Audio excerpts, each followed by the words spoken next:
Assalamualaikum warahmatullahi wabarakatuh. Sebelumnya mari kita sama-sama mengucapkan syukur alhamdulillahirabbil alamin.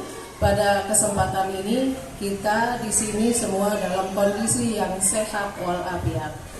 Selanjutnya marilah kita senantiasa bersolawat kepada Rasulullah dengan bersama-sama mengucapkan Allahumma sholli ala sayyidina Muhammad wa ala ali sayyidina Muhammad. Mudah-mudahan kita senantiasa bersama beliau di surga Firdaus ya Allah. Amin ya rabbal alamin. Baiklah Bapak Ibu guru penggerak yang saya hormati, pada kesempatan hari ini kita hadir di sini guna kita akan mengikuti aksi nyata modul 14 budaya positif, yaitu tema berbagi pemahaman dan pengalaman penerapan budaya positif. Nah, bagaimanakah penerapan dan berbagi pengalaman pada budaya positif tersebut? Tentu sekarang akan disampaikan oleh Pak Guru Apri Sandi sebagai calon guru penggerak dan Pak Zaitun Anwar juga sebagai calon guru penggerak. Nah, untuk lebih mantap kita akan mengikuti bagaimana pengalaman yang akan dibagikan oleh dua orang guru penggerak pada sekolah penggerak kita ini. Mari kita ikuti supaya kita semua menjadi calon guru penggerak. Kebetulan alhamdulillah di SDN Negeri 3 Kesik ini statusnya sudah menjadi guru penggerak. Nah, untuk lebih sudah menjadi sekolah penggerak. Dan untuk lebih memantapkan pelaksanaannya, mari kita dengarkan arahan dari dua beliau di samping kiri dan kanan saya.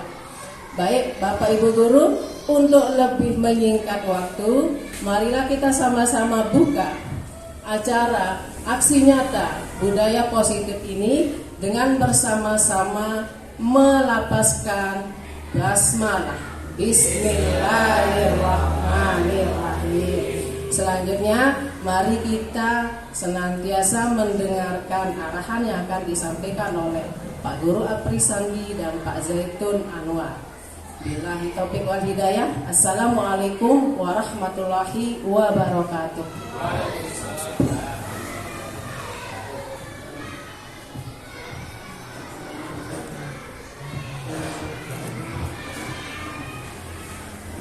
Terima kasih kami ucapkan kepada perwakilan daripada Ibu Kepala Sekolah SD Kesik atas dibukanya acara kita pada pagi menjelang siang ini. Jadi Bapak Guru hebat, Bapak Ibu Guru hebat, sebelum kita mulai ada sedikit tepuk ya, biar tidak ngantuk. Pak Guru Roni dari tadi ngantuk terus. Ya, jadi kalau tepuk satu, tepuk satu. Kalau tepuk dua tambahkan he. Tepuk dua. He. Tepuk dua. He. Ada he-nya Pak Guru. Tepuk dua. He. Kalau tepuk tiga itu ada hah-nya ya. Tepuk tiga.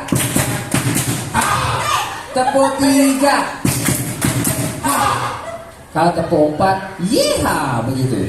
Tepuk 4, yeha. Tepuk 2, 2, 4, yeha. Oke, sekali lagi. Tepuk 2, 2, 4, 2.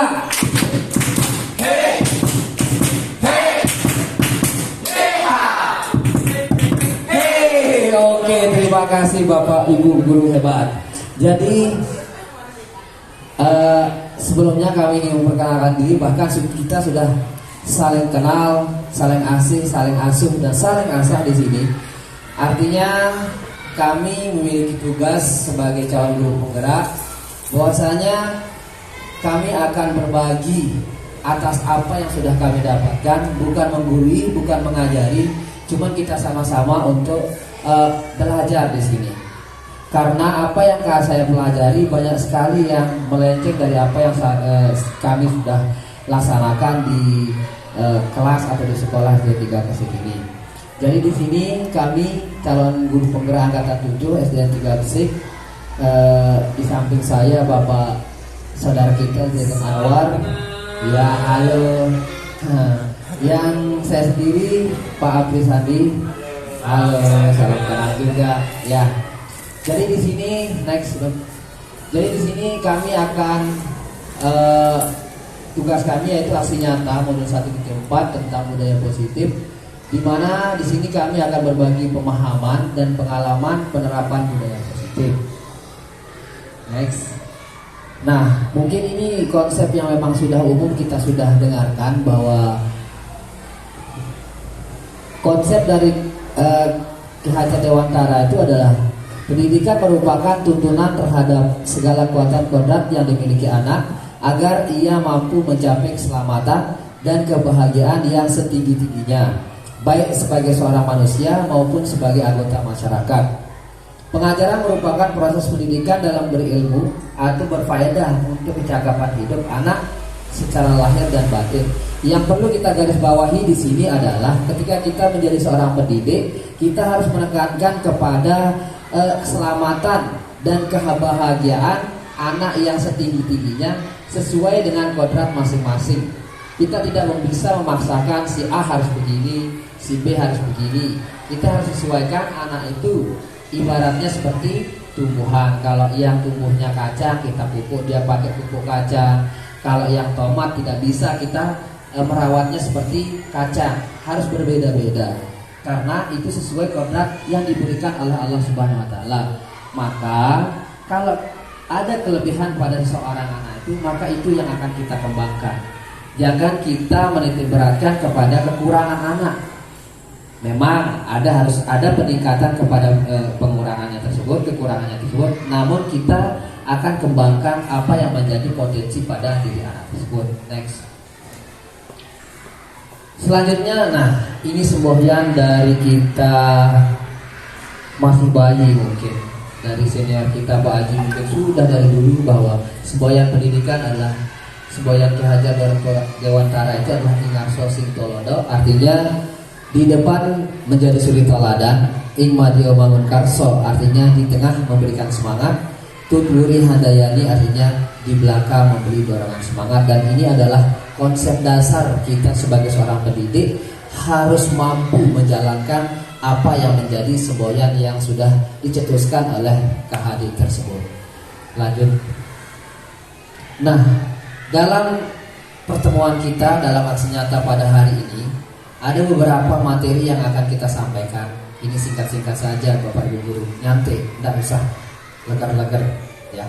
Jadi konsep kunci dalam modul budaya positif, yaitu yang pertama ada perubahan paradigma belajar. Yang kedua, disiplin positif, motivasi perilaku manusia, kebutuhan dasar, posisi kontrol restitusi, keyakinan kelas, dan segitiga restitusi. Next. Nah, kita berawal dari perubahan paradigma belajar.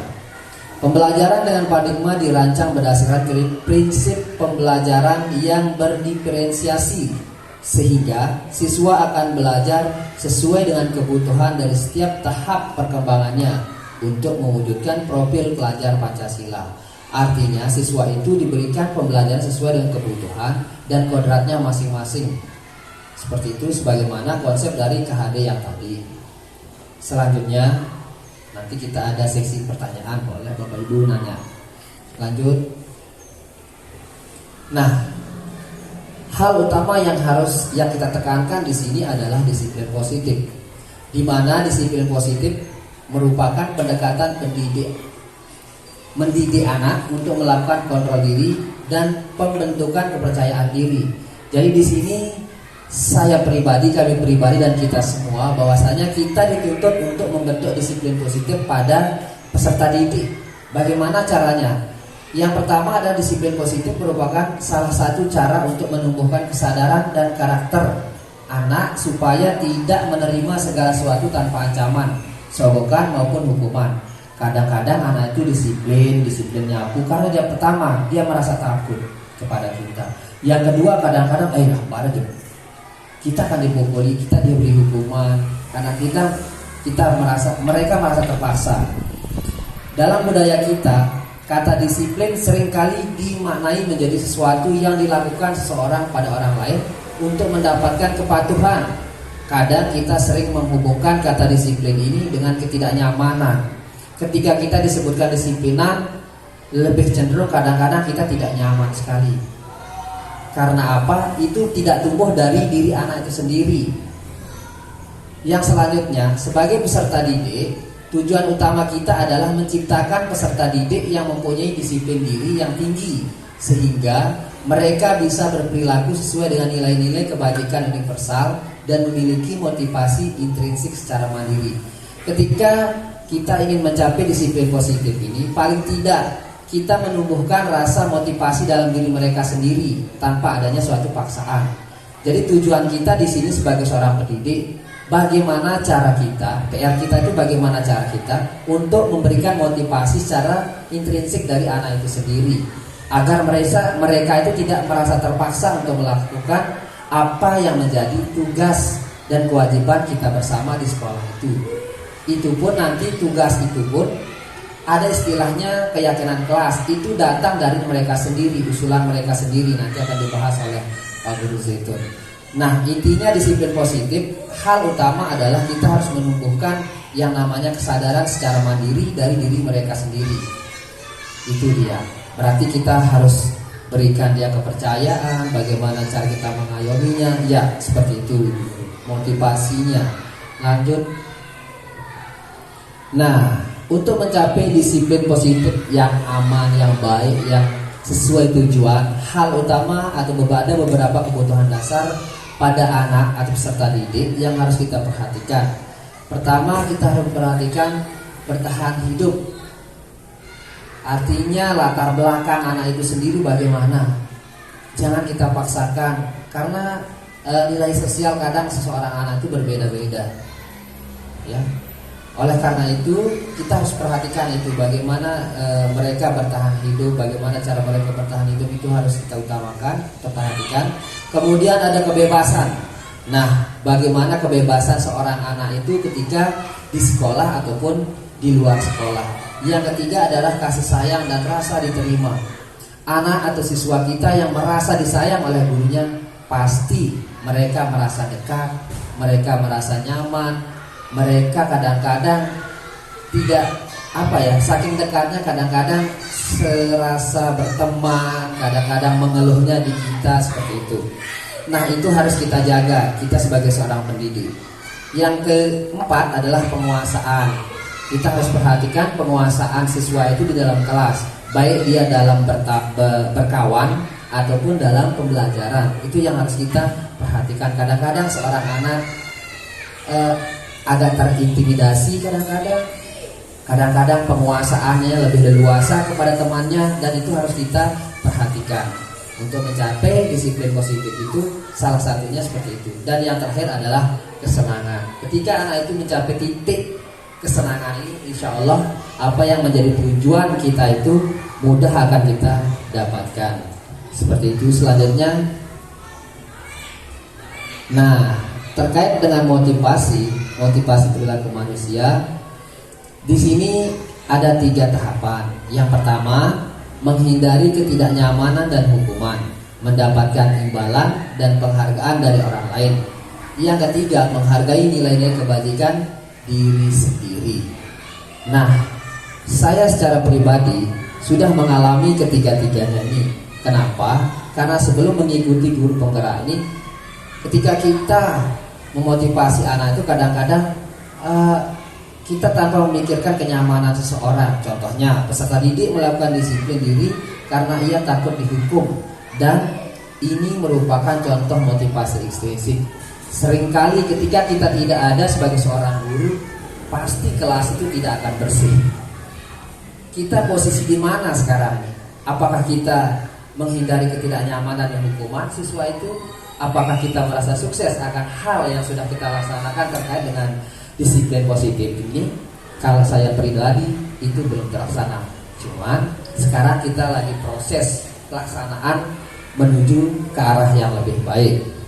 Yang selanjutnya, mendapatkan imbalan atau penghargaan dari orang lain.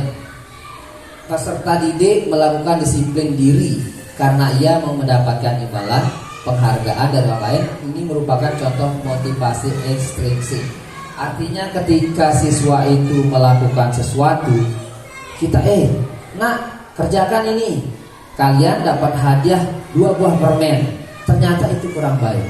Ketika kita memberikan iming-iming atau berupa hadiah, ketika kita berikan hadiah tersebut, ternyata ketika kita mengikuti guru penggerak ini, ternyata itu kurang baik pada konsep yang kita pelajari. Yang terakhir adalah menghargai nilai-nilai kebajikan diri sendiri. Peserta didik melakukan disiplin diri karena ia sadar akan nilai-nilai kebajikan dirinya, dan ini merupakan contoh motivasi intrinsik. Artinya di sini tumbuh dari dalam diri mereka masing-masing. Oh ya, kalau saya tidak membersihkan ini sesuatu yang salah. Nah, untuk mencapai hal tersebut perlu kita adakan yang namanya adalah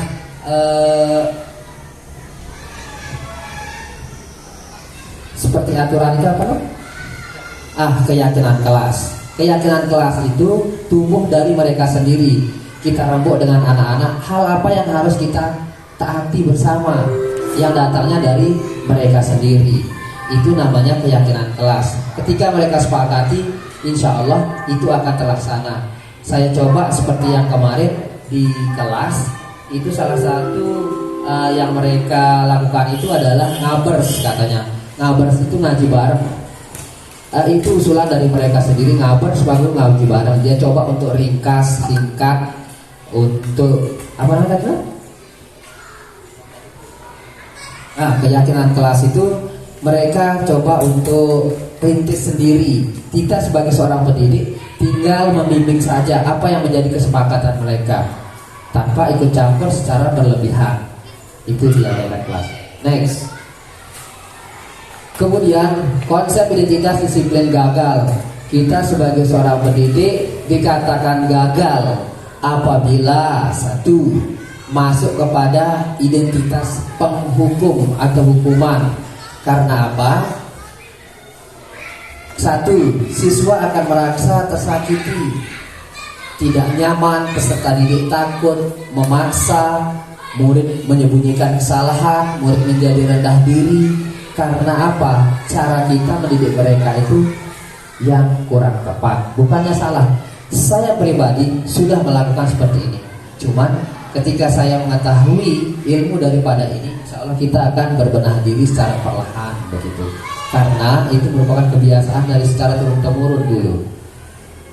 Terus yang kedua adalah konsep identitas disiplin gagal itu adalah penghargaan. Ternyata kurang tepat ketika kita memberikan penghargaan kepada seorang anak secara pribadi. Makanya sekarang kalau kita bagi rapot itu ada yang paling terdisiplin, teraktif, terinovatif. Artinya mereka memiliki kelebihan masing-masing. Karena kalau kita memberikan 3 orang atau 5 orang atau 10 orang, yang sisanya itu akan merasa berbeda dengan teman-teman lainnya. Atas dasar itulah sekarang dalam sekolah penggerak itu diberikan secara merata. Agar apa? Mereka akan berkembang sesuai dengan kodratnya masing-masing, akan tumbuh kembang sesuai dengan kemampuannya masing-masing. Itu tujuan daripada konsep tersebut. Selanjutnya loh. Nah, konsep identitas disiplin sukses. Nah, konsekuensi atau konsekuen. Ciri-cirinya itu penguatan jangka pendek, perlu monitoring berkelanjutan, stimulus respon, murid menghormati peraturan, kehilangan waktu untuk merenungi kesalahan. Ini konsekuensi. Misalkan ketika seseorang tidak mengerjakan tugas, kita kasih konsekuensinya begini, kamu harus kerjakan 2 kali lagi, 2 kali. Soalnya 1 misalkan harus jawabannya ada 5, kita kasih lebih dia. Itu apa? Penguatannya jangka pendek, perlu kita kontrol. Terus stimulus respon itu harus kita berikan stimulan atau stimulus. Murid menghormati peraturan, terus namun kehilangan waktu untuk merenungi kesalahan, tidak adanya merenungi kesalahan secara sendiri oleh siswa. Yang terakhir yaitu restitusi. Restitusinya adalah murid bertanggung jawab atas perilakunya. fokus pada pemecahan masalah jangka panjang. Murid menghormati dirinya dan orang lain, teori kontrol dirinya memegang kendali. Murid semangat memperbaiki kesalahan. Nah, di sini murid bertanggung jawab. Karena kenapa dia bertanggung jawab? Karena murni dari hati mereka sendiri. Itu tumbuh kesadaran, kedisiplinan, dan mereka sendiri yang membuat kedisiplinan tersebut. Maka secara sadar mereka akan mengontrol dirinya sendiri, seperti itu. Lanjut loh. Pendekatan restitusi merupakan sebuah cara untuk menanamkan disiplin positif pada anak. Nah, pendekatan restitusi proses penciptaan kondisi bagi murid untuk memperbaiki kesalahan mereka sehingga mereka dapat kembali kepada kelompok mereka dengan karakter yang lebih kuat. Artinya di sini kesalahan itu kita tidak tekankan mereka, namun mereka sendiri yang akan menjawab atas apa yang mereka lakukan dengan solusi yang didatangkan dari diri sendiri. Nanti ada videonya sedikit, bisa kita tonton. Kemudian ciri restitusi bukan menebus kesalahan, tapi belajar dari kesalahan. Yang kedua, memperbaiki hubungan. Tawaran bukan paksaan, bukan dipaksa, kamu harus begini, kamu harus begini, tidak. Tapi sebuah tawaran, menuntun untuk melihat ke dalam diri. Lebih cenderung solusi itu datangnya dari diri mereka sendiri. Mencari kebutuhan dasar yang mendasari tindakan. 6. Fokus pada karakter, bukan tindakan, tapi kepada karakter. Yang ketujuh adalah menguatkan dan fokus pada solusi. Nah, ada di sini kasus. Nanti kasus ini tergantung penilaian dari Bapak Ibu. Kasusnya adalah siswa yang sering tidak mengerjakan tugas.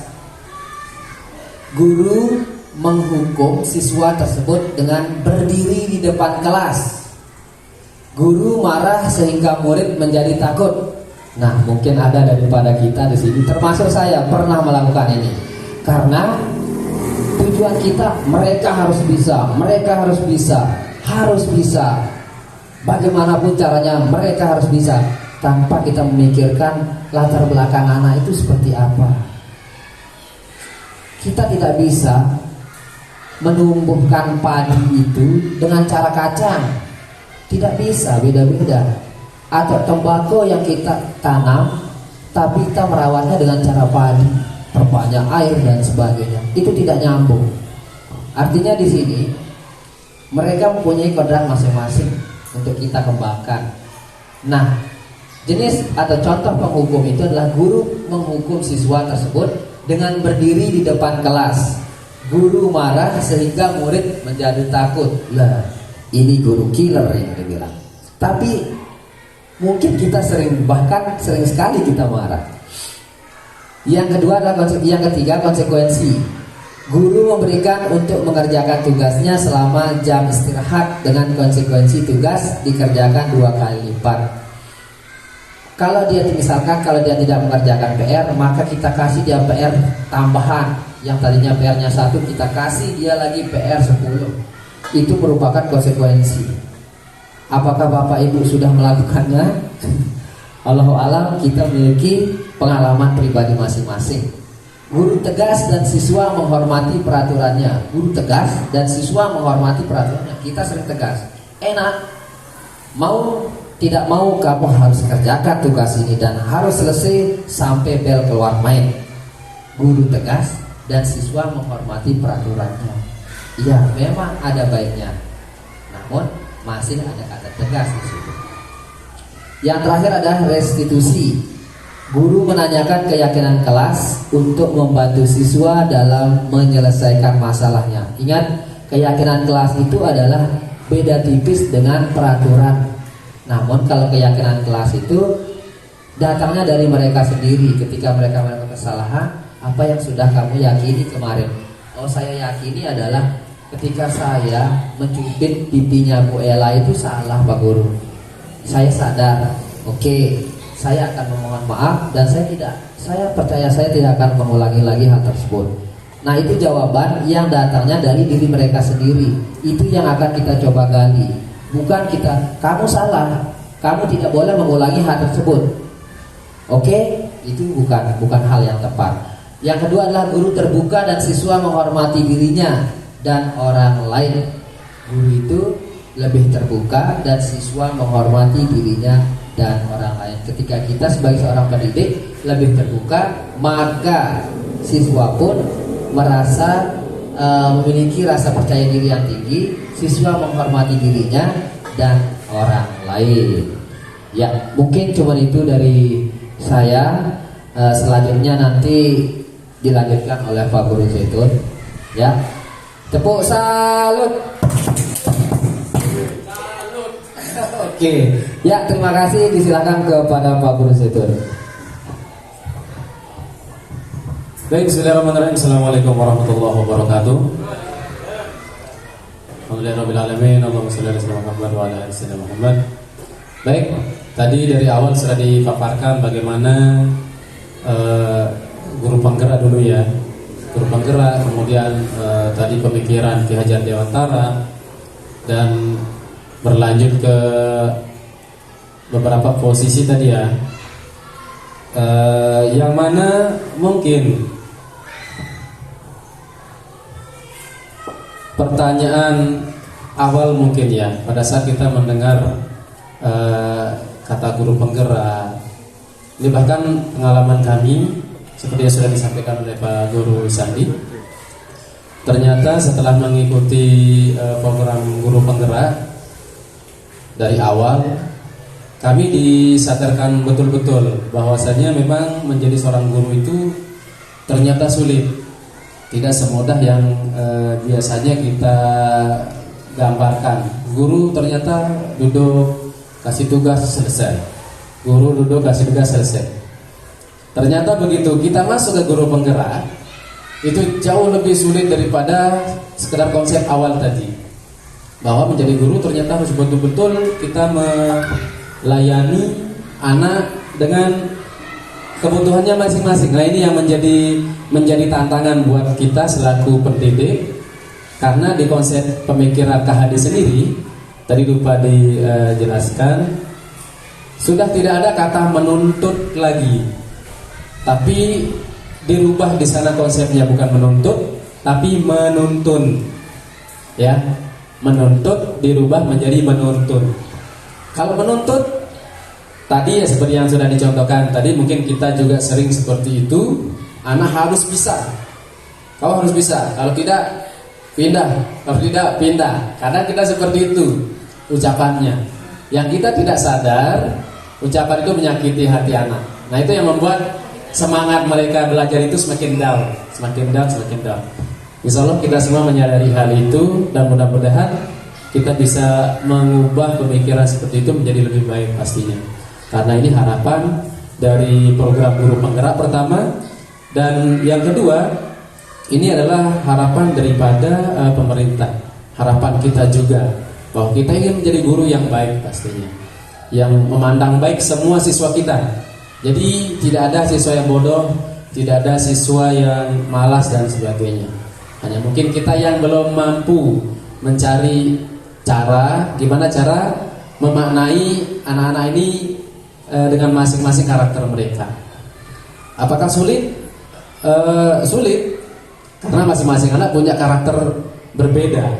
Tapi itulah, kita sudah ditakdirkan menjadi pendidik, maka konsekuensi daripada pendidik adalah kita bisa untuk memberikan pelayanan pastinya kepada mereka. Tentunya tanpa kita ada unsur paksaan. Artinya kalau mereka tidak mampu di A, mungkinkah dia punya nilai plus di B? Maka B inilah yang akan kita dorong bersama. Nah, mungkin itu ya. Jadi pertanyaan kita mungkin nanti, apakah saya sudah menjadi guru yang baik? Kita sering membangga-banggakan, wah siswa saya dulu sudah menjadi dokter, sekarang sudah menjadi profesor, sudah menjadi tentara. Tapi dulu berbeda dengan yang sekarang. Kalau dulu konsep pembelajarannya mungkin bisa pakai cara yang dulu, tapi sekarang sudah berbeda. Berbeda zamannya, anak-anak sekarang mungkin lebih lebih emosional mungkin ya. Jadi dengan kita hentak sedikit saja udah takut. Nah, tidak jadi sekolah, putus sekolah jadinya seperti itu. Dan mudah-mudahan kita semua bisa menjadi guru yang baik. Insya Allah baiknya tidak hanya di dunia, tapi baiknya juga sampai di akhirat, dan menjadi amal ibadah bagi kita, amal jariah pastinya. Insya Allah, amin ya rabbal alamin. Baik, saya lanjutkan materinya. Kita sekarang sudah sampai kepada posisi kontrol. Jadi pendidik itu dikategorikan menjadi 5 di sini, kalau boleh disimpelkan. Jadi posisi kontrol ini terbagi menjadi 5. Ini yang mungkin semuanya pernah kita laksanakan. Bahkan ada mungkin salah satu yang sering kita lakukan. Nah, hanya saja nanti kita belajar bersama-sama gimana caranya. Memang sulit untuk berubah, sulit sekali, pasti sulit. Tapi itulah, kalau kita sudah ada kesadaran dan niat baik, pasti bisa. Oke, posisi kontrol yang pertama ini penghukum. Tadi insya Allah sudah dijelaskan tadi posisi guru di sini yang pertama ini penghukum. Yang mana juga nanti akan ada ini ya perbedaan dari masing-masing ini. Yang kedua, pembuat rasa bersalah. Yang kedua, kemudian yang ketiga, posisi kontrol sebagai teman. Nah, mungkin ini banyak yang begini, memposisikan dirinya sebagai teman bagi siswanya. Kemudian pemantau. Nah, pemantau juga kita pernah berada di posisi ini. Kemudian yang terakhir di posisi manajer. Nah, mungkin ini yang menjadi PR kita. Gimana caranya supaya kita nyampe ke poin yang kelima? Karena kalau poin pertama, poin kedua, poin ketiga, poin keempat, insya Allah ini pernah kita masuk di sini. Ya, bahkan ada yang mungkin salah satunya tetap di sana, tidak berubah-ubah posisinya. Nah, yang terakhir ini yang akan menjadi PR kita. Mudah-mudahan bisa sampai ke sini nanti. Oke, next. Nah, penerapan 5 posisi kontrol ini sebagai salah satu contoh ya. Salah satu contoh bagaimana menyikapi sebuah kasus dengan 5 posisi kontrol yang tadi. Contoh kasusnya, siswa tidak memakai seragam sesuai jadwal. Misalkan APR seharusnya merah putih, dia pakai pramuka atau dia pakai baju muslim. Kemudian kalau posisi kita ada di penghukum, ini tegas di sini. Nah, soal kalimatnya seperti ini, patuhi aturan sekolah. Nah, kemudian kamu berbaris di lapangan. Atau sering kita mungkin ini salah satu contoh ya, ada masuk langsung kita suruh berdiri di depan. Atau pada saat di hari yang berbeda, dia tidak menggunakan sepatu yang sesuai aturan, harus sepatu hitam. Kalau tidak, dah pusat. Sudah pusat, lari lagi keliling komplek dan sebagainya. Nah, itu kalau di posisi penghukum, artinya tidak ada bijaksananya. Dia harus tegas sudah. Kalau A, kalau B, B. Harus sepatu hitam, sepatu hitam. Nah, seperti itu. Kemudian yang posisi yang kedua, ada pembuat rasa bersalah di sini. Nah, di sini lebih kepada kalimat yang kita pakai pada saat kita menemukan kasus yang sama. Misal contoh, berapa kali Pak Guru harus memberitahumu? Pak Guru kecewa sama kamu. Nah, ini kalau kalimatnya kita pandang sederhana sih, tidak masalah bagi kita. Tapi bagi anak itu mempengaruhi memori, mempengaruhi batin mereka. Sehingga dengan begitu anak ini akan merasa, aduh, saya sudah mengecewakan Pak Guru, saya sudah membuat Pak Guru malu dan sebagainya. Sehingga apa? Nah, tidak berani jadinya, masuk sekolah pun tidak berani. Kayak gimana ya? Takut membuat kesalahan gitu. Karena kalau seorang sudah merasa bersalah, sudah stres dia. Kayak kita sudah. Kalau kita sudah dikasih kalimat yang sama, mungkin aduh, sakit sekali di sini. Nah, seperti itu. Batin kita sakit. Sehingga itu mempengaruhi semangat belajar kita. Aduh, saya tidak semangat belajar lagi. Coba saya duduk termenung menunggu jam pulang. Nah, mungkin itu. Kemudian ada posisi sebagai teman. Nah, di sini ada kalimat. Nah, kalau ini mungkin semua kita ya di posisi teman.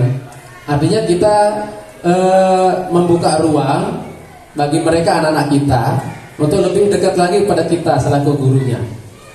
Nah, tatkala kita menemukan kasus seperti ini, kita contoh kalimat yang sering dipakai ini, ayolah patuhi sekali saja peraturan sekolah. Buat Pak Guru bangga sama kamu. Untuk hari ini tidak apa-apa kamu salah. Oh, hari ini kamu udah kerjakan perda, tidak masalah. Besok kerjakan lagi ya. Nah, mungkin seperti itu dia kalimat yang berbeda kalau di dalam kelas. Nah, ini juga baik sih, hanya saja ada apa namanya? Ada sisi negatifnya mungkin ya. Anak menjadi sangat bebas sekali di posisi yang teman ini. Dan anak ini hanya mengenal gurunya saja. Tidak mampu atau tidak mau mengenal guru yang lain. Ini saya sendiri mengalami posisi teman ini. Karena saya memposisikan diri gimana anak ini supaya nyaman di kelas pada saat kita belajar. Nah, sehingga apa? Anak ini bebas nih, ada yang naik ke sini, ke punggung, ada yang masangin bando-bando gitu. Kemudian pada saat salam, mereka berbeda salamnya dengan guru yang lain. Kalau sama kita gurunya beda. Kalau sama guru yang lain semuanya rata.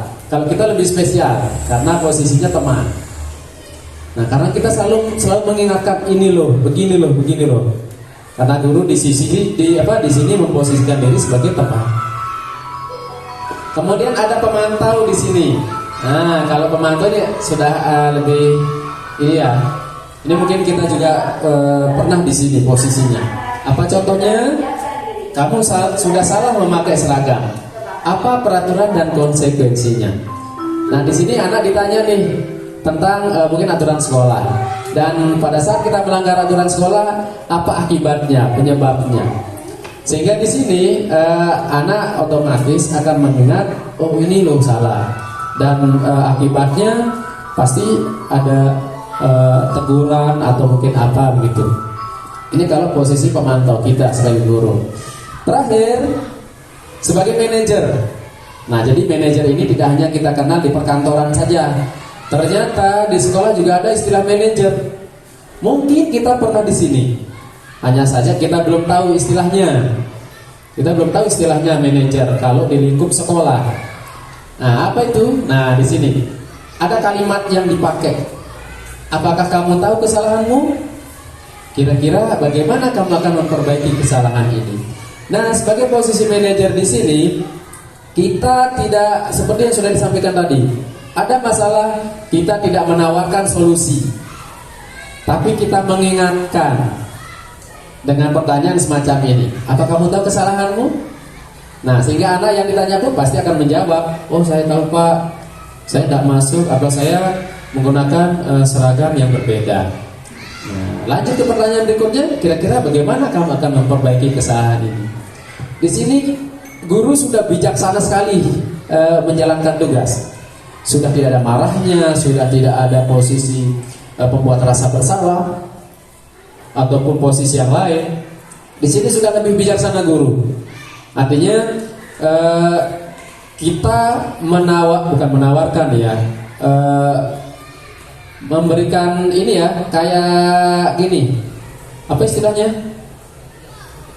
Nah, kita menyadarkan beliau tentang apalagi ini kita kembali ke keyakinan kelas kalau yang manajer ini, di mana mereka mencari solusinya oleh mereka sendiri dan mereka memperbaiki masalahnya sendiri. Artinya di sini sudah tumbuh kesadaran intrinsik dari mereka. Jadi kita membantu mereka menyadari itu, begitu. Itu kalau posisi manajer. Nah, memang karena kita tidak pernah di sini atau jarang sekali di sini, kesulitan besok pada saat kita action begitu. Tapi dengan kita mengetahui ini loh bedanya antara masing-masing posisi kontrol, penghukum, pembuat rasa bersalah, menjadi teman, pemantau dan manajer, kita bisa tahu posisi yang pas sebagai guru yang baik. Semuanya baik, hanya saja ada yang paling baik. Apa itu? Kita di sini. Kita di posisi manajer, bijaksana kita di sini hidup. Sudah kita lupakan yang kemarin yang kamu harus begini, nyapu atau buang sampah. Soalnya seperti itu. Kalau tidak buang sampah, sudah ini hajar. Nah, seperti itu contohnya. Nah, mengukur. Udah ya, next. Nah, tadi sudah disampaikan tentang keyakinan kelas. Ini saya sampaikan kembali. Apa sih keyakinan kelas itu? Jadi keyakinan kelas ini adalah semacam peraturan kelas. Tapi yang membuat peraturan ini kita sendiri sebagai warga kelas itu. Artinya apa? Kalau kita bicara tentang peraturan kelas, kita kadang mengambil dari apa yang sudah ada, semacam tata tertib kelas. Itu biasanya kan kita tinggal comot nih dari Google atau dari perangkat sekolah lain tentang tata tertib kelas, tata tertib sekolah. Nah, beda halnya dengan keyakinan kelas. Ada pertanyaan, mengapa keyakinan kelas? Mengapa tidak peraturan kelas saja? Nah, seperti yang sudah disampaikan tadi, keyakinan kelas adalah salah satu disiplin positif yang bisa kita terapkan dalam membangun budaya positif di sekolah. Dengan adanya keyakinan kelas, di setiap kelas diharapkan dapat mewujudkan tujuan pendidikan yang berorientasi kepada profil pelajar Pancasila. Nah, keyakinan kelas ini seperti yang sudah disampaikan tadi, itu asalnya itu, lahirnya itu dari kita sendiri bersama anak di dalam kelas. Gimana kira-kira anak-anak kita membuat keyakinan kelas yang akan kita jalankan setiap hari? Nah, contohnya misalkan, itu mungkin kalimat kalimat pengantar. Nah, beberapa contoh mungkin keyakinan kelas ini, satu, jujur. Kemudian yang kedua, disiplin. Mungkin ada beberapa nih. Jujur, disiplin, kemudian saling menghargai saling menghormati, saling menyayangi. Kemudian apalagi ya? Banyak yang kira-kira kita bisa sepakati bersama anak-anak. Jadi di sini keyakinan kelas ini lebih kuat dia daripada peraturan kelas. Karena keyakinan kelas kita yang buat bersama anak. Konsekuensinya apa? Kalau kita yang buat, kita yang harus menjalaninya. Nah, kalau peraturan kan kita dibuatkan untuk kita menjalani. Kalau keyakinan kelas, kita yang buat, kita yang jalani. Sehingga apa? Terwujudlah budaya positif yang kita sangat-sangat inginkan. Nah, misalkan contoh, kita pengen anak-anak ini rutin untuk membaca Al-Quran atau bisa mengaji dan sebagainya misalnya. Nah, contohnya sudah ada di Pak Guru Sadi tadi. Salah satu yang dibuat di sana apa? Ngaber ya, ngaji bareng. Nah, mungkinkah nanti di kelas yang lain bisa membuat yang lain begitu. Program yang sekiranya nanti akan ke sini. Nah, keyakinan kelas itu termasuk salah satu program, bisa kita bilang program yang akan kita tanggung jawab untuk melaksanakan. Nah, itu keyakinan kelas. Ya. Oke, kriteria keyakinan kelas. Pertama, lebih sedikit agar mudah diingat. Yang kedua, sesuai dengan kondisi kelas dan sekolah agar mudah diterapkan. Dibuat dalam bentuk positif berupa pernyataan universal. Semua siswa di kelas dilibatkan dalam membuat keyakinan kelas. Nah, lebih sedikit agar mudah diingat maksudnya, kalau kita mengingat tentang tata tertib kelas, kadang satu lembar full keyakinan kelas, peraturan kelas yang kita ditampilkan oleh sekolah mungkin, atau yang kita dapatkan dari kawan. Pada saat kita berbicara keyakinan kelas, ini bisa saja menjadi 5 poin penting. Seperti yang tadi, jujur, tanggung jawab, mungkin. Kemudian saling menghargai, menyayangi. Nah, kemudian disiplin mungkin tadi ya. Bisa menjadi salah satu contoh daripada keyakinan kelas. Menjadi 4 poin, bahkan 5 atau bahkan sedikit.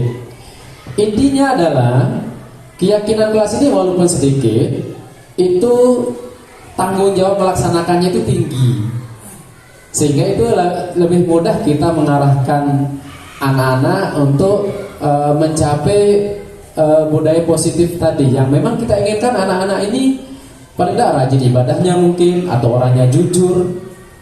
Nah, sehingga itu akan terarah anak-anak ini pada saat anak-anak ini selesai melaksanakan pendidikannya di SD. Jadi ada tanggung jawab lebih.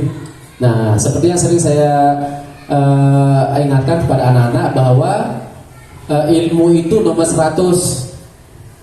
Nah, pada saat kalian keluar dari sekolah ini, paling tidak adabnya, paling tidak salah satu itu yang harus nampak pada saat kalian keluar dari sini. Nah, adab itu nanti akan kita akan terwujud pada saat keyakinan kelas itu bisa terlaksana begitu, kita jalankan sesuai dengan kondisi kelas dan sekolah agar mudah diterapkan. Nah, ini juga kita membuat keyakinan kelas sesuai dengan kondisi kelas kita. Kita tidak mau atau tidak mampu aturan di kelas lain itu kita masukkan ke kelas kita, karena berbeda pastinya, berbeda warganya, berbeda pola pikirnya, berbeda gimana anak-anak itu. Nah, sehingga ini merupakan PR kita bersama masing-masing kelas untuk menciptakan suasana yang paling tidak itu bisa kita pertanggungjawabkan sampai seterusnya, ya. Dibuat dalam bentuk hal yang positif pasti, berupa pernyataan universal. Nah, ini mungkin seperti yang tadi contohnya ya, saling menghormati, menyayangi, menghargai, kemudian yang lain. Kemudian semua siswa di kelas dilibatkan dalam membuat keyakinan kelas. Nah, ini pastinya. Nah, karena ini merupakan PR kita di dalam kelas bersama warga kelas. Nah, ini bisa saja nanti kita bisa wujudkan ke lebih umum lagi dalam lingkup sekolah. Nah, pada saat kita bertemu bertatap muka kembali bersama guru-guru kelas yang lain, ini loh keyakinan kelas saya, ini loh, sehingga bisa dikolaborasikan yang akan merealisasikannya dalam bentuk sekolah gitu, keyakinan sekolah. Oke, itu next. Nah, kita ke segitiga restitusi. Tadi sudah disampaikan tentang salah satunya adalah restitusi. Nah, ini terkenal dengan istilah segitiga restitusi. Apa sih restitusi? Nah, mungkin kita ke pengertian dulu, kita mengingat lagi, menguatkan kembali. Restitusi itu merupakan upaya membantu siswa memperbaiki diri agar dapat kembali ke kelompoknya dengan karakter yang lebih baik dan kuat. Apa maksudnya? Nah, kita di sini posisi kontrol tadi sudah berubah, sudah menjadi posisi manajer di sana. Nah, di posisi manajer ini kita tidak menawarkan solusi, tapi anak ini sendiri yang menemukan solusi atas masalahnya sendiri. Nah, ini juga berawal dari keyakinan kelas. Nanti akan ada satu contoh kasus dalam video, mudah-mudahan itu bisa menjadi pembelajaran bagi kita. Nah, di segitiga restitusi ini ada 3 istilah di sini. Pertama, validasi tindakan yang salah, kemudian menstabilkan identitas, kemudian menanyakan keyakinan. Adapun contoh-contohnya sudah ada di samping. Validasi tindakan yang salah, di sini ada beberapa kalimat yang sering digunakan nih. Misal yang pertama, kamu tentu punya alasan mengapa melakukan itu. Misalkan dia marah sama kawannya. Nah, nanti kita sebagai guru menanyakan itu dengan kalimat yang tadi. Kamu tentu punya alasan mengapa melakukan itu. Nah, mengapa dia marah atau mengapa dia memukul kawannya dan sebagainya. Nah, anak itu otomatis kan akan menjawab dengan sadarnya. Iya Pak Guru begini. Nah, dari kalimat itu kita melanjutkan kembali. Nah, ini untuk memvalidasi validasi tindakan yang salah, supaya anak ini sadar apa yang dilakukannya itu salah. Adakah cara yang lebih efektif untuk mendapatkan apa yang kamu butuhkan? Artinya dengan tadi kan ditonjok kawannya, ya Pak Guru saya salah, saya mukul kawan. Nah, ada kalimat lagi yang lain. Adakah cara yang lebih efektif selain nonjok? Nah, mungkin seperti itu. Jadi kita tidak mengucapkan kalimat tonjok itu sih. Hanya saja anak, oh iya Pak Guru, seandainya saya begini pasti lebih baik dari yang tadi. Nah, jadi anak itu menyadarkan dirinya sendiri bahwa saya salah Pak Guru tadi yang pertama, tindakan pertama. Kemudian baru ke menstabilkan identitas. Nah, di sini kita merenungi mungkin ya, mengajak anak ini merenung dengan kita mencoba masuk. Caranya gimana? Nah, ada kalimat ini yang sering dipakai. Setiap orang pasti pernah melakukan kesalahan.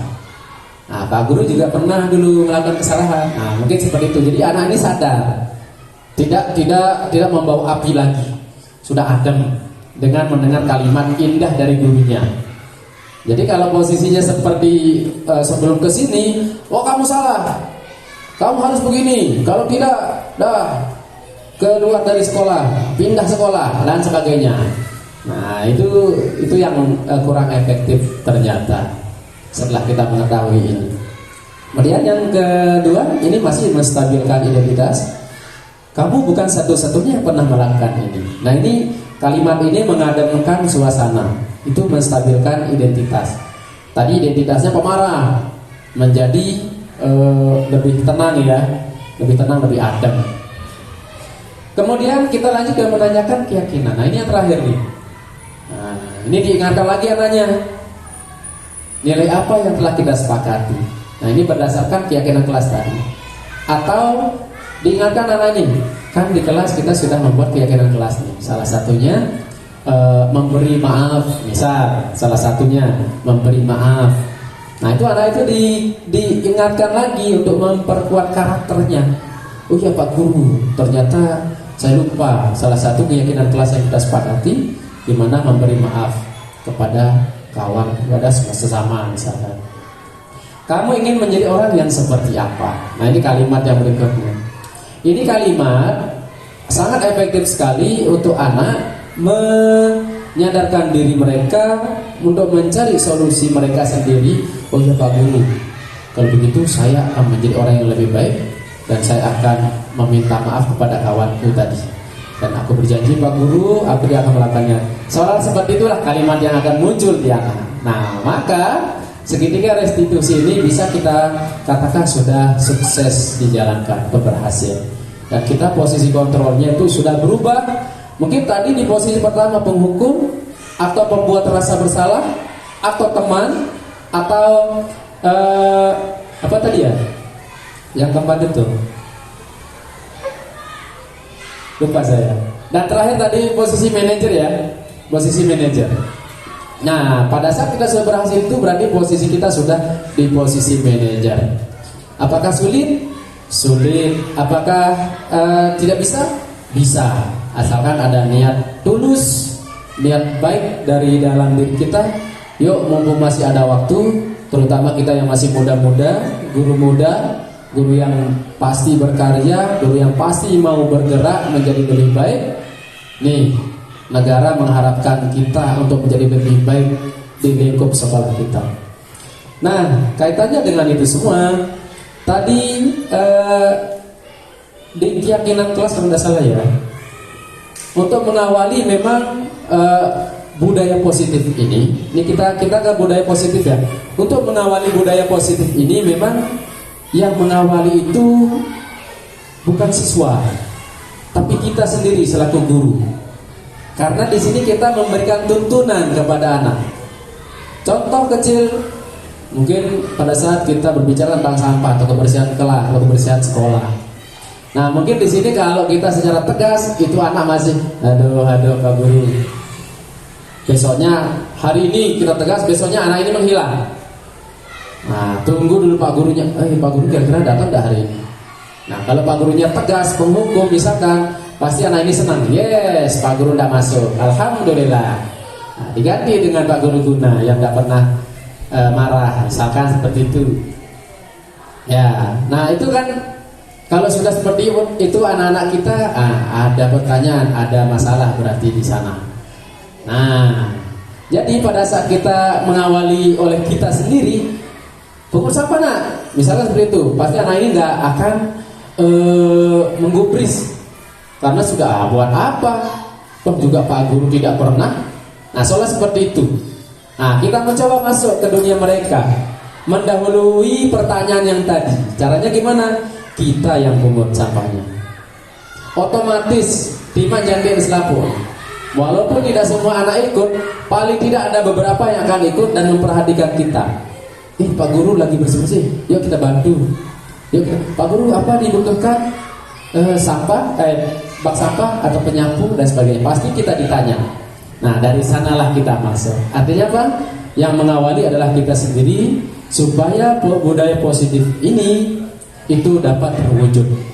Karena tidak akan mungkin bisa budaya positif oleh anak sendiri tanpa kita mengawali. Sama dengan sholat berjamaah. Kita pengen anak-anak ini fokus sholat berjamaah sebelum pulang, tapi kita tidak pernah mencontohkan gimana sholat berjamaah. Nah, itu salah satu contoh. Nah, mudah-mudahan besok kita bisa menjadi lebih baik lagi, insya Allah. Baik, ini di sini ada video. Kita perhatikan bersama. Ini adalah salah satu kasus yang Pak gurunya sudah berada di posisi manajer. Selamat menonton. Ini kita akan membahas tentang salah satu program disiplin positif yang diterapkan di lingkungan sekolah yang dikenal dengan nama restitusi.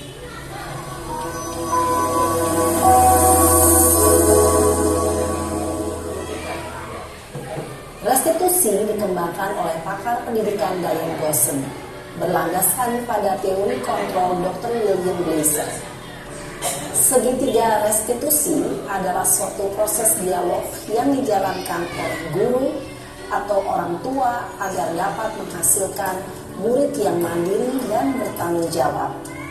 Pada saat guru di posisi manajer, aspek yang dikembangkan pada murid adalah motivasi intrinsik, sehingga penanaman nilai-nilai kebajikan dapat tumbuh dan berkembang menjadi suatu kebiasaan positif yang akhirnya membentuk karakter murid. Proses dialog ini terdiri dari 3 langkah yang digambarkan pada ketiga sisi pada segitiga restitusi. Sisi pertama adalah menstabilkan identitas. Sisi yang kedua adalah validasi tindakan yang salah. Dan sisi yang ketiga adalah menanyakan keyakinan. Ibu dan bapak guru, berikut ini akan ditunjukkan bagaimana seorang guru berada dalam posisi manajer menggunakan penerapan segitiga restitusi.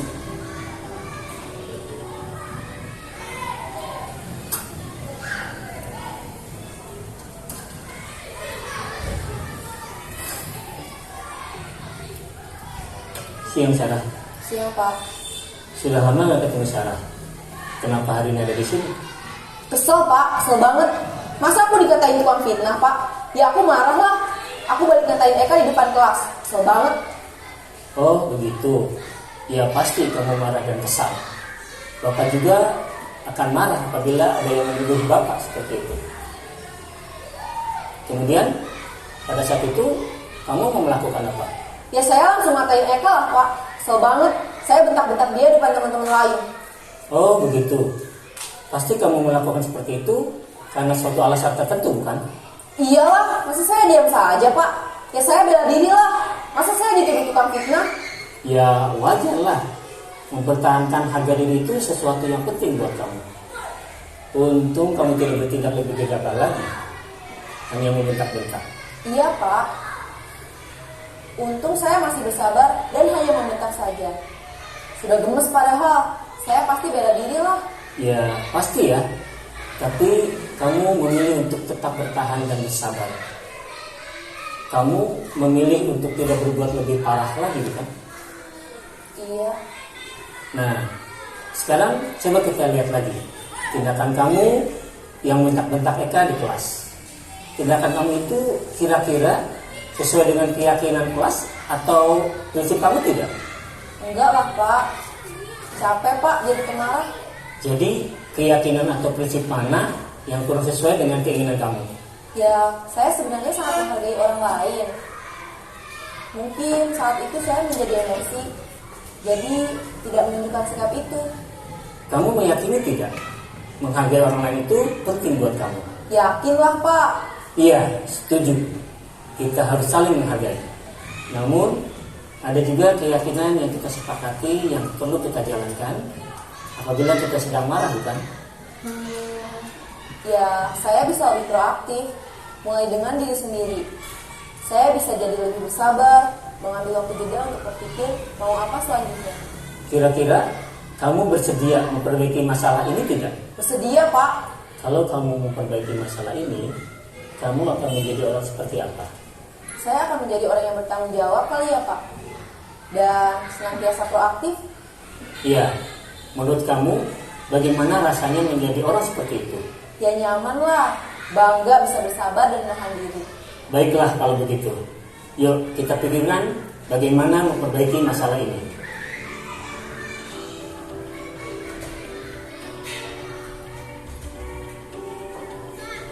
Ibu dan Bapak guru hebat, baru saja kita menyaksikan contoh bagaimana seorang guru berada dalam posisi manajer menggunakan penerapan segitiga restitusi.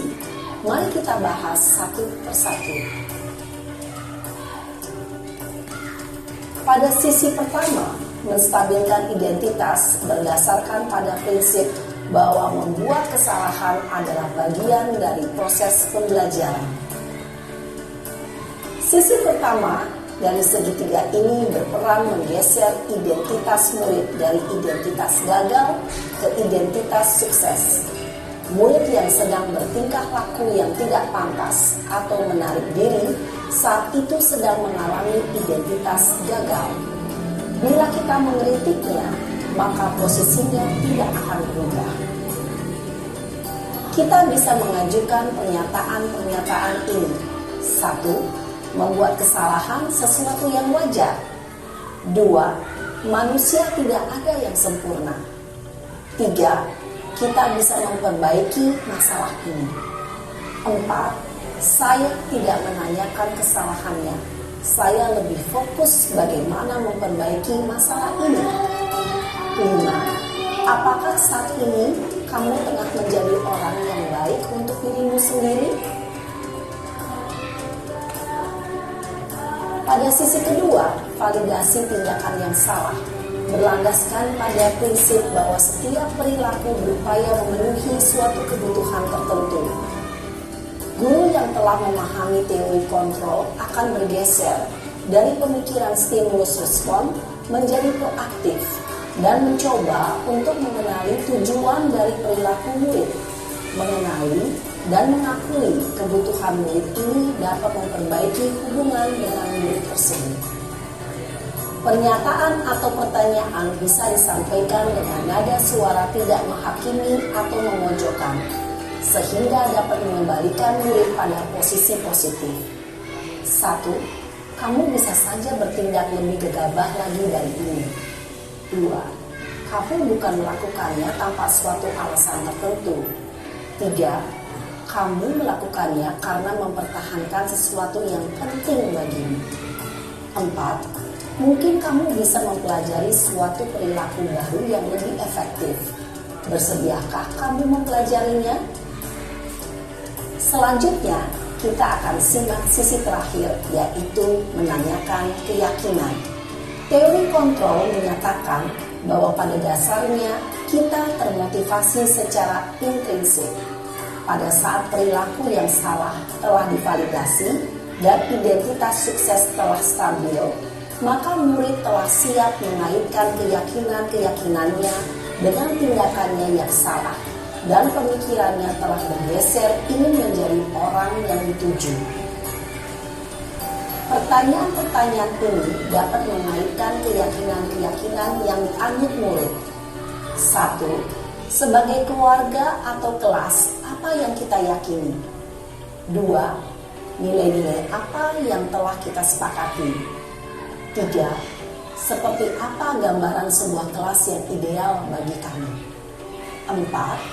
Kamu ingin menjadi orang seperti apa?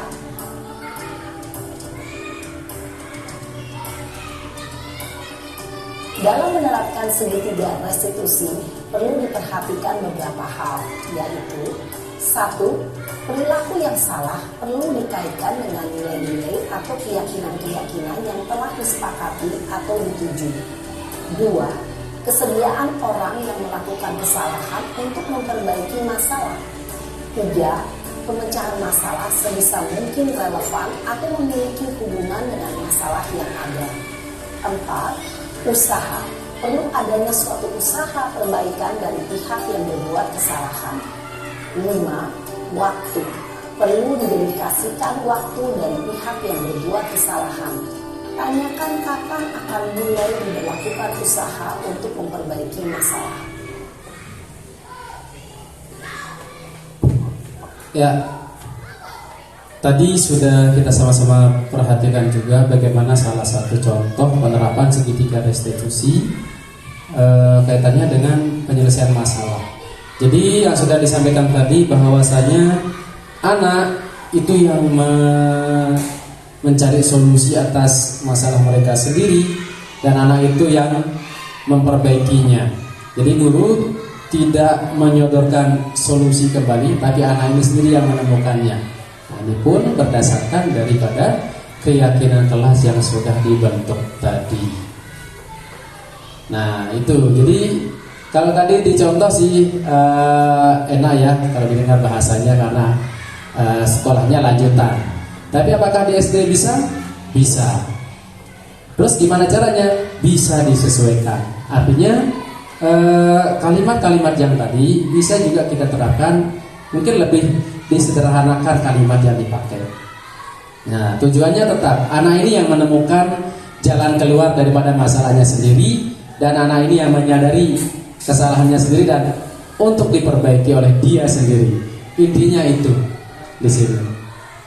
Nah, mungkin itu saja dari kami yang sudah memaparkan bagaimana sih seharusnya budaya positif yang harus kita mudah-mudahan bisa wujudkan di sekolah kita. Ini kalau kita simpulkan sebenarnya, kita di sini guru diminta untuk berpikir positif terhadap siapapun, wabil khusus terhadap anak. Ya, berhusnuzon. Kita di sini diajak untuk berpikir positif. Hanya saja mungkin kita masih terlalu kaku untuk mencoba hal yang baru. Nah, ini saya pesan kepada rekan-rekan yang masih muda, sekali lagi, yuk masih ada waktu untuk kita memperbaiki gimana cara kita untuk menjadi seseorang yang diidolakan oleh anak. Tidak hanya di sekolah, di rumah pun juga sama, di semua tempat. Dan mudah-mudahan kita bisa menjadi guru yang menjadi panutan kepada setiap anak yang mana profesi guru yang kita terjun di dalamnya akan mengantarkan kita kepada kebahagiaan dunia sampai akhirat. Dengan cara apa? Mengantarkan anak ini kepada potensi terbaiknya. Insyaallah, amin ya robbal alamin. Oke, sebelum ditutup mungkin ada yang perlu ditanyakan kembali, atau mungkin sudah pas, sudah jelas. Nah, kalau sudah pas, sudah jelas, kita tutup ya. Apa yang perlu disampaikan, ditanyakan? Silakan.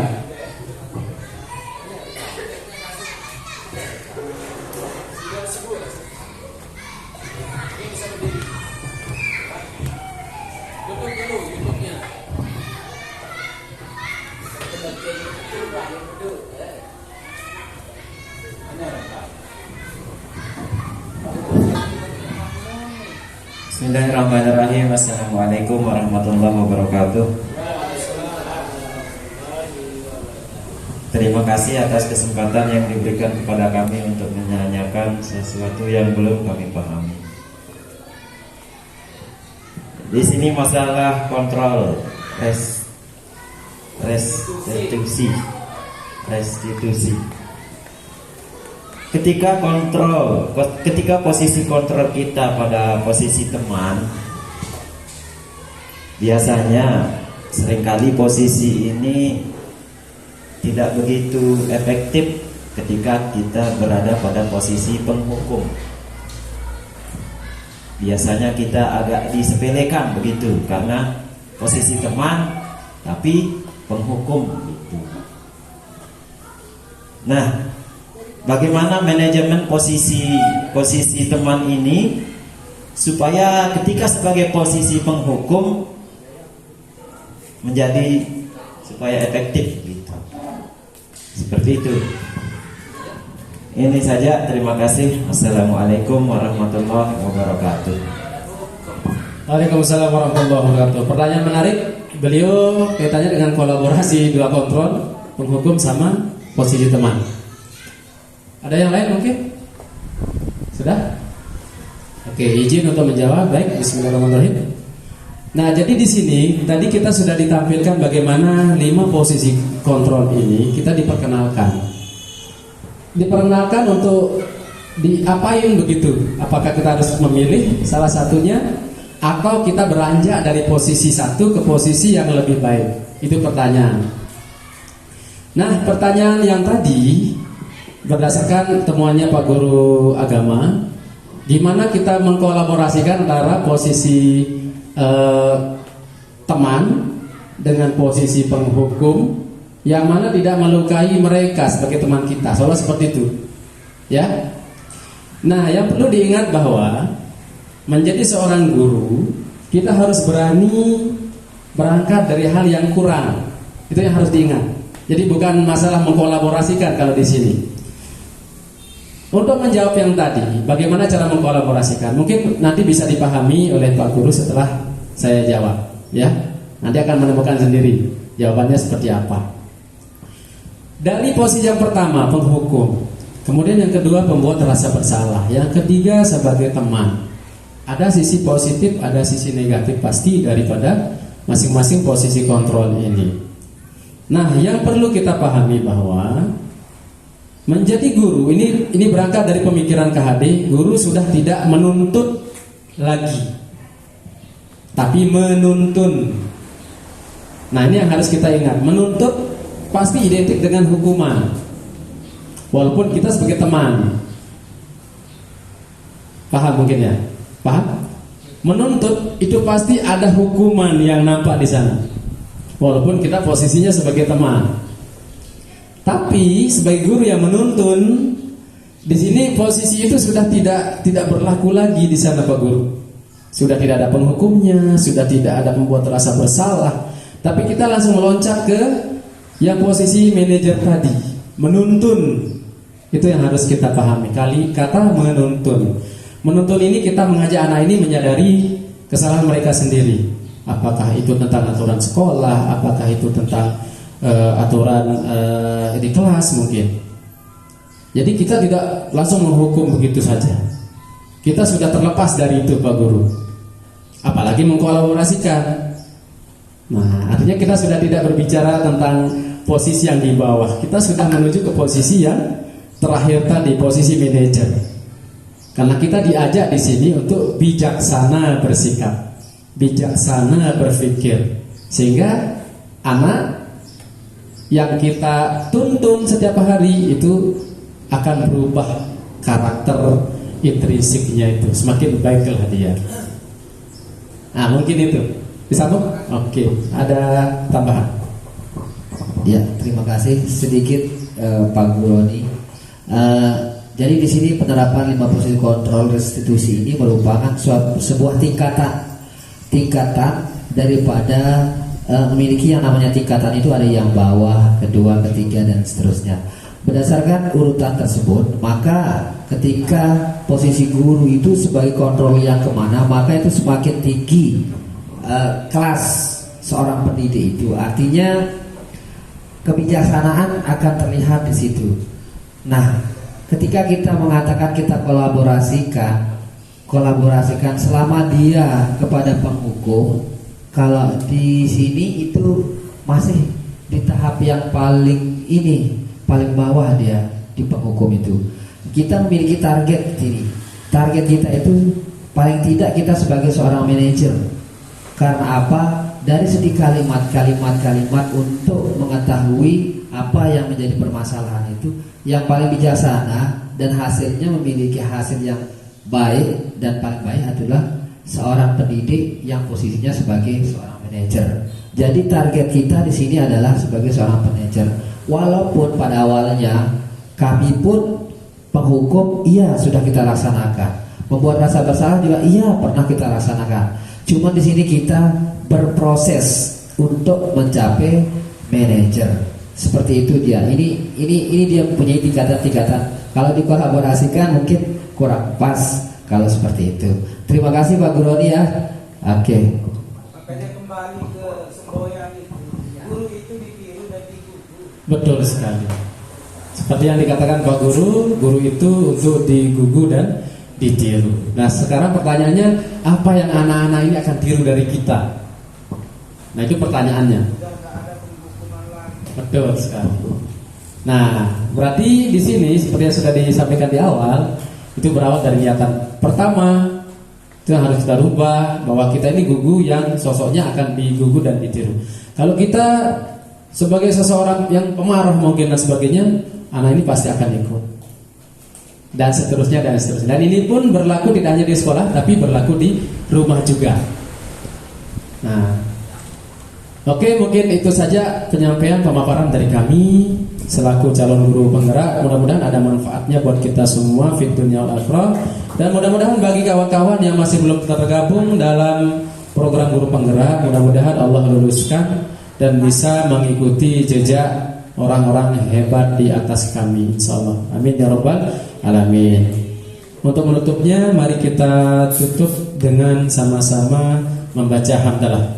Alhamdulillahirabbil alamin.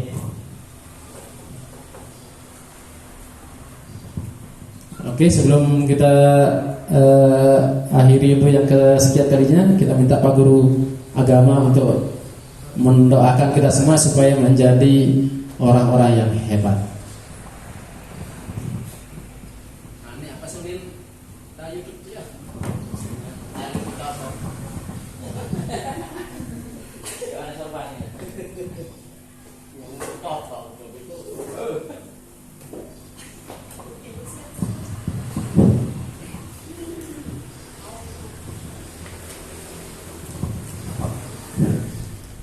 Baiklah, untuk mengambil barokah dari Allah Subhanahu wa taala atas acara ini, kita tutup dengan berdoa.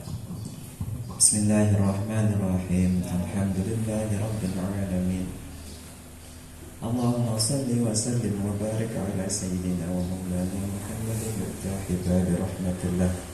Adada ma fi ilmillahi salatan wa salaman daimaini bidawami mulkillah. في كل لمحة ونفس بعدد كل معلوم لك وعلى آله وأصحابه أجمعين. ربنا اغفر لنا ولوالدينا وارحمهم كما ربونا صغارا. اللهم بارك لنا في أسماعنا وأبصارنا وقوتنا وقلوبنا وأزواجنا وذريتنا وتب علينا إنك أنت التواب الرحيم. ربنا هب لنا من أزواجنا وذرياتنا قرة أعين واجعلنا للمتقين إماما. واجعلنا للمتقين إماما. واجعلنا للمتقين إماما. ربنا آتنا من لدنك رحمة وهيئ لنا من أمرنا رشدا. اللهم بارك لنا في رجب فبلغنا شعبان فوصلنا رمضان. ربنا أوزعنا أن نشكر نعمتك التي أنعمت علينا وعلى والدينا وأن نعمل صالحا ترضاه وأصلح لنا في ذريتنا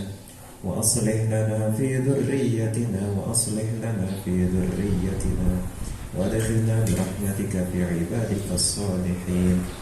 ربنا آتنا في الدنيا حسنة وفي الآخرة حسنة وقنا عذاب النار. وصلى الله وسلم على سيدنا ومولانا محمد النبي الأمي وعلى آله وأصحابه أجمعين. سبحان ربك رب العزة عما يصفون وسلام على المرسلين والحمد لله رب العالمين. الفاتحة.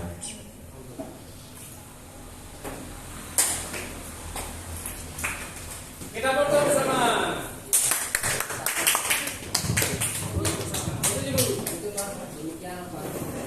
Batin